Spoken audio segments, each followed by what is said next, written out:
ओम नमः शिवाय। हर हर महादेव। दर्शकों, आप सभी को सावन मास की बहुत बहुत शुभकामनाएं। दर्शकों, सावन मास के महात्म्य के सभी अध्याय की कथा का वर्णन हम आपको सुनाने वाले हैं। आज हम श्रावण मास के महात्म्य के प्रथम दिन का अध्याय श्रवण करेंगे। सभी लोग बोलें ओम नमः शिवाय। लेकिन इससे पहले प्लीज़ हमारे चैनल को सब्सक्राइब कर लें अगर आप श्रावण मास महात्म्य के सभी अध्याय की कथा का श्रवण करना चाहते हैं। तो चलिए शुरू करते हैं। ईश्वर सनत कुमार संवाद में श्रावण मास के महात्म्य का वर्णन। शौनक बोले, हे सुत, हे सुत, हे महाभाग, हे व्यासशिष्य, हे अकलमश, आपके मुख कमल से अनेक आख्यानों को सुनते हुए हम लोगों की तृप्ति नहीं होती है, अपितु बार बार सुनने की इच्छा बढ़ती जा रही है। तुला राशि में स्थित सूर्य में कार्तिक मास का महात्म्य, मकर राशि में माघ मास का महात्म्य और मेष राशि में स्थित सूर्य में वैशाख मास महात्म्य और इसके साथ साथ अन्य मासों के जो भी धर्म हैं उन्हें आपने भली भांति कह दिया। यदि आपके मत में इनसे भी अधिक महिमामय कोई मास हो तथा भगवत प्रिय कोई धर्म हो तो आप उसे अवश्य कहिए, जिसे सुनकर कुछ अन्य सुनने की हमारी इच्छा न हो। वक्ता को श्रद्धालु श्रोता के समक्ष कुछ भी छिपाना नहीं चाहिए। तब सूत जी बोले, हे मुनियों, आप सभी लोग सुने। मैं आप लोगों के लिए वाक्य गौरव से अत्यंत संतुष्ट हूँ। आप लोगों के समक्ष मेरे लिए कुछ भी गोपनीय नहीं है। दंभ रहित होना, आस्तिकता, शठता का परित्याग, उत्तम भक्ति और सुनने की इच्छा, विनम्रता, ब्राह्मणों के प्रति भक्ति परायणता, सुशीलता, मन की स्थिरता, पवित्रता, तपस्विता और अनसूया, ये श्रोता के 12 गुण बताए गए हैं। ये सभी आप लोगों में विद्यमान हैं। अतः मैं आप लोगों पर प्रसन्न होकर उस तत्व का वर्णन करता हूँ।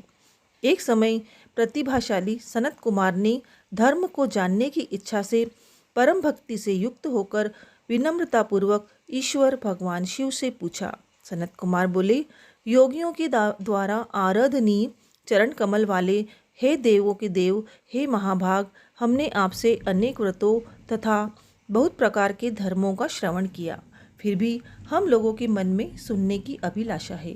12 मासों में जो मास सबसे श्रेष्ठ, आपकी अत्यंत प्रीति कराने वाला, सभी कर्मों की सिद्धि देने वाला हो और अन्य मास में किया गया कर्म यदि इस मास में किया जाए तो वह अनंत फल प्रदान करने वाला हो, हे देव, उस मास को बताने की कृपा कीजिए।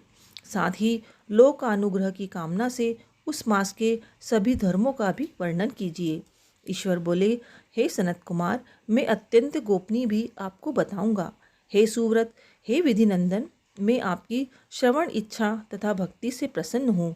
12 मासों में श्रावण मास मुझे अत्यंत प्रिय है। इसका महात्म्य सुनने योग्य है, अतः इसे श्रावण कहा गया है। इस मास में श्रवण नक्षत्र पूर्णिमा होती है, इस कारण से भी इसे श्रावण कहा गया है। इसके महात्म्य के श्रवण मात्र से यह सिद्धि प्रदान करने वाला है, इसलिए भी यह श्रावण संज्ञा वाला है। निर्मलता गुण के कारण यह आकाश के सदृश है, इसलिए नभा कहा गया है। इस श्रावण मास के सभी धर्मों की गणना करने में इस पृथ्वीलोक में कौन समर्थ हो सकता है, जिसके फल का संपूर्ण रूप से वर्णन करने के लिए ब्रह्मा जी 4 मुख वाले हुए, जिसके फल की महिमा को देखने के लिए इंद्र 1000 नेत्रों से युक्त हुए और जिसके फल को कहने के लिए शेषनाग 2000 जिह्वाओं से संपन्न हुए। अधिक कहने से क्या प्रयोजन। इसके महात्म्य को देखने और कहने में भी कोई भी समर्थ नहीं है। हे मुने, अन्य मास इसकी एक कला को भी नहीं प्राप्त होते हैं। यह सभी व्रतों तथा धर्मों से युक्त है। इस महीने में एक दिन भी ऐसा नहीं है जो व्रत से रहित दिखाई देता हो। इस माह में प्रायः सभी तिथियां व्रत युक्त हैं। इसके महात्म्य के संदर्भ में मैंने जो कहा है वह केवल प्रशंसा मात्र नहीं है। आर्तों, जिज्ञासुओं, भक्तों, अर्थ की कामना करने वाले और मोक्ष की अभिलाषा रखने वाले, अपने अपने अभिष्ट की आकांक्षा रखने वाले चारों प्रकार के लोगों, ब्रह्मचर्य, गृहस्थ, वानप्रस्थ, संन्यास आश्रम वाले को इस श्रावण मास में व्रत अनुष्ठान करना चाहिए। सनत कुमार बोले, हे भगवान, हे सत्यम, आपने जो कहा कि इस मास में सभी दिन एवं तिथियां व्रत रहित नहीं हैं, तो आप उन्हें मुझे बताएं। किस तिथि में और किस दिन में कौन सा व्रत होता है? उस व्रत का अधिकारी कौन है? उस व्रत का फल क्या है? किस किसने उस व्रत को किया? उसके उद्यापन की विधि क्या है?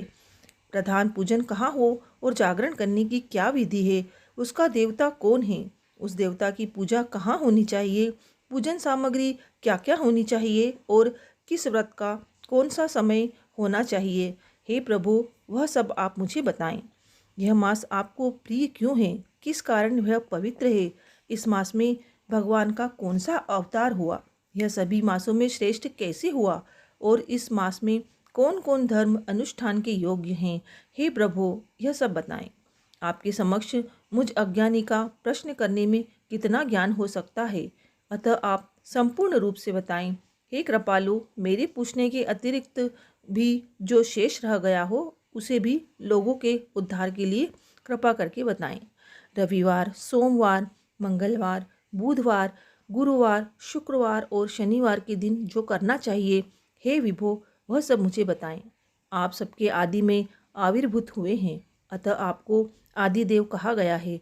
जैसे एक ही विधि बाधा से अन्य की विधि बाधा होती है, वैसे ही अन्य देवताओं के अल्प देवल के कारण आपको महादेव माना गया है। तीनों देवताओं के निवास स्थान पीपल वृक्ष में सबसे ऊपर आपकी स्थिति है। कल्याण रूप होने के कारण आप शिव हैं और पाप समूह को हरने के कारण आप हर हैं। आपके आदिदेव होने में आपका शुक्ल वर्ण प्रमाण है, क्योंकि प्रकृति में शुक्ल वर्ण ही प्रधान है, अन्य वर्ण विकृत हैं। आप कर्पूर के समान गौर वर्ण के हैं, अतः आप आदिदेव हैं। गणपति के अधिष्ठान रूप 4 दल वाले मूलाधार नामक चक्र से, ब्रह्मा जी के अधिष्ठान रूप 6 दल वाले स्वादिष्ठान नामक चक्र से और विष्णु के अधिष्ठान रूप 10 दल वाले मणिपुर नामक चक्र से भी ऊपर आपके अधिष्ठित होने के कारण आप ब्रह्मा तथा विष्णु के ऊपर स्थित हैं। यह आपकी प्रधानता को व्यक्त करता है।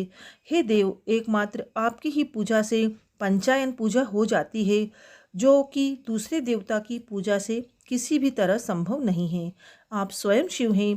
आपकी बाई जांघ पर शक्ति स्वरूपा दुर्गा, दाहिनी जांघ पर गणपति, आपके नेत्र में सूर्य तथा हृदय में भक्तराज भगवान श्री हरि विराजमान हैं। अन्न के ब्रह्मा रूप होने तथा रास के विष्णु रूप होने और आपके उसका भोक्ता होने के कारण, हे ईशान, आपके श्रेष्ठत्व में किसे संदेह हो सकता है? सबको विरक्ति की शिक्षा देने हेतु आप शमशान में तथा पर्वत पर निवास करते हैं। पुरुष सूक्त में उत्ताम्र तत्व शेषानो इस मंत्र के द्वारा प्रतिपादन के योग्य हैं, ऐसा महर्षियों ने कहा है। जगत का संहार करने वाले हलाहल को गले में किसने धारण किया? महाप्रलय की कालाग्नि को अपने मस्तक पर धारण करने में कौन समर्थ था? संसार रूप अंधकूप में पतन के हेतु कामदेव को किसने भस्म किया? आप ऐसे हैं कि आपकी महिमा का वर्णन करने में कौन समर्थ है? संसार रूप अंधकूप में पतन के हेतु कामदेव को किसने भस्म किया? आप ऐसे हैं कि आपकी महिमा का वर्णन करने में कौन समर्थ है? एक तुच्छ प्राणी में करोड़ों जन्मों में भी आपके प्रभाव का वर्णन नहीं कर सकता, अतः आप मेरे ऊपर कृपा करके मेरे प्रश्नों को बताएं। इस प्रकार श्री स्कंद पुराण के अंतर्गत ईश्वर सनत कुमार संवाद में श्रावण मास महात्म्य में पहला अध्याय पूर्ण हुआ। बोलो ओम नमः शिवाय। दर्शकों, हम आपके लिए श्रावण मास महात्म्य के सभी अध्याय की कथा लेकर आएंगे, तो प्लीज़ हमारे चैनल को सब्सक्राइब जरूर कर दें।